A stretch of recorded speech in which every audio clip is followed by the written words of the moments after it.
easy, really healthy, and it's pretty quick to make. So if you don't know how, I'll teach you right now. It's a great meal that I've relied on in quarantine. I'm gonna make it my favorite way. You guys can substitute literally anything you want into it. So the base for the smoothie is frozen blueberries and frozen mixed fruit. So that would be peaches, pineapples, and strawberries.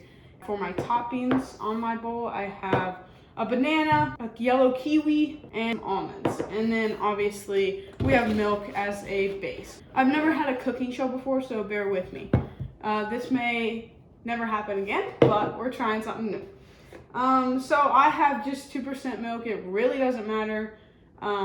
As long as you don't have whole milk, because if you are using whole milk, you have no salt. I'm just gonna pour it, probably about a cup. So we'll go there, and if I need more, I'll get it. I'm gonna throw this back in the fridge because my mom would have a heart attack if she saw how long I've had this out. I'm trying to film this video. So now we're gonna dump our mixed fruit in. Love the splash. And then I'm gonna add my blueberries. Also missed about half the bowl. That didn't happen. Yeah, so as you can see, we have a little bit of a disaster because we have white countertops and that's blue as day or night or whatever.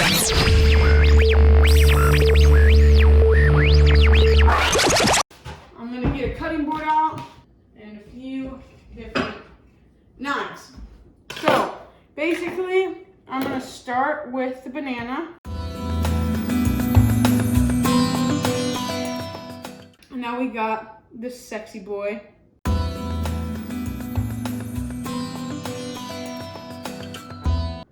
I'm hopeful everyone knows how a blender works. So we blended her all the way up. So I'm just gonna do a pour into my bowl. Sometimes you need a spoon because this baby should be thick. It's kind of the consistency of a halfway melted ice cream cone.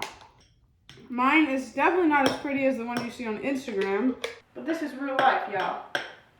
This is real cooking with Jill. Now I'm gonna put my toppings on there and kind of arrange it in a cutesy pattern.